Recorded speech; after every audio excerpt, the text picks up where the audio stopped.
have a really hard time picking anything on NetGalley, but I'm really glad I was approved for this one. Also, not completely unrelated, I can't wait for the day when computers and robots are sentient enough to hurl insults at each other.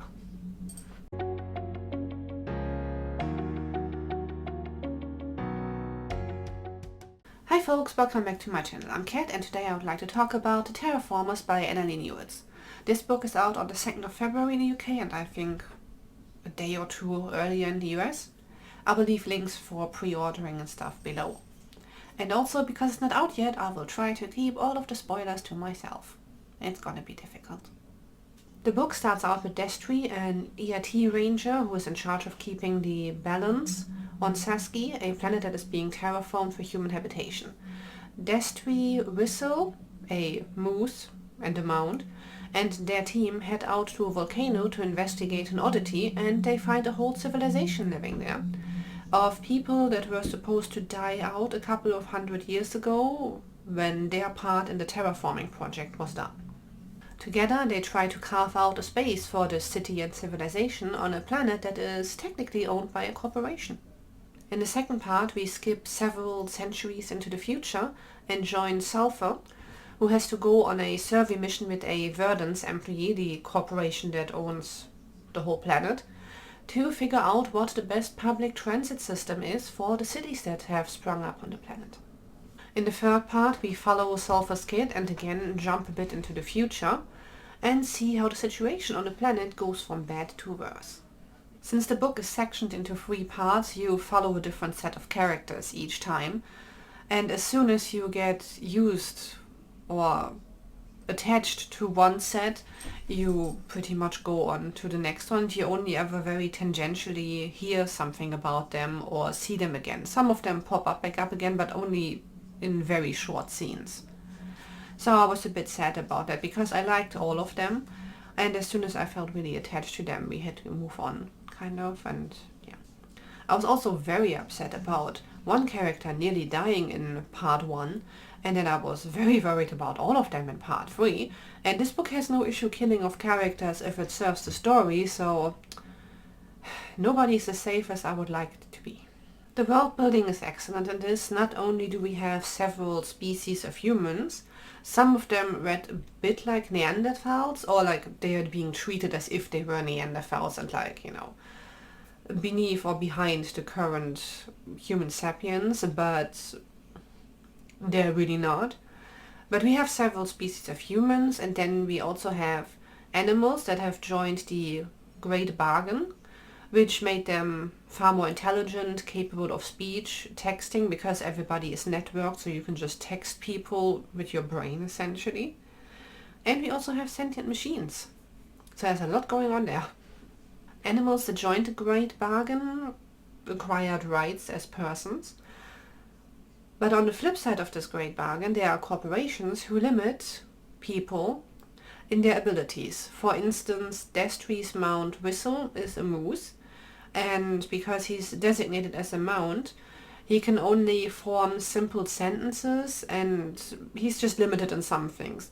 But as you learn rather sooner than later, he can still think of the whole range. So he is as intelligent as any given person, but he is not capable of expressing all of those thoughts. The even darker variety of that is what you later meet and is called blessed. People who have one designated job and they cannot do anything else, and they cannot express their thoughts or feelings about anything that is not related to this job. For instance, you meet someone who is a cook for someone, and this person actually has a conversation with their cook and then decides, oh yeah, it must be really a blessed existence to be this simple and to only focus on one thing, and you sit here like, no, that's not how that works. Wow.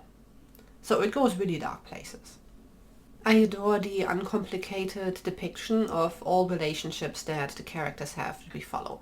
They love who they love and everybody is just fine with it. And I mean literally any combination under the sun you can think of, like that naked mole rat wants to date a dog. That just happens. This robot wants to date a moose. That is also an option. everything's on the cards and nobody says anything about anything, and it's great. This really seems like the way to go, and not just because we have bigger problems as a society than who's dating whom. If everybody involved is fine with this relationship, then what do I care? One aspect of this world reminds me of Altered Carbon, where people can transfer their consciousness into another body, because you see quite a few people who have made alterations to themselves or just chosen a new, I don't know, vehicle, if you will.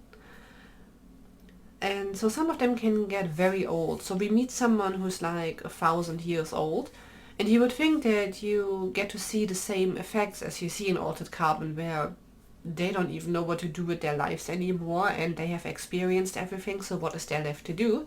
But the people in this world don't seem to suffer from that. Even the person that is a millennium old only cares about having their work recognized. So I'm not convinced the human mind is really designed to be this old or live this long. But then again, we're not talking about humans as we are now, because this takes place in the far future and we have developed quite a bit from what we are now. So maybe that changes, I don't know. I just think for the current species and for the current Homo sapiens, that is not a good idea. Despite going really dark places in regards to ethics, rights, and what is actually allowed and where does a person start and so on, the novel has some really humorous moments. Like in the beginning, a drone picks a fight with the door system because the door system is still grumpy to everybody. It was stolen off a spaceship at some point and is really mad about it centuries later. At one point, some cats watched a human do striptease. They're like, yeah, those stretches are impressive, but how's the sexual? We don't get it. It has quite cute moments in it as well. So overall, I really love this book, and I can only recommend it if you care about terraforming sci-fi or looking at how humans treat others in general. This book might well be for you. It gets this cat from me, and I can only recommend it. It will be out soon. I'm leaving links in the description. And let me know whether you've read any good books about terraforming recently, or in general, because I don't think I've seen an awful lot about this so far. Thank you so much for watching. I'll be back next week with another video. Like and subscribe if you want to help this channel out. And see you soon. Bye!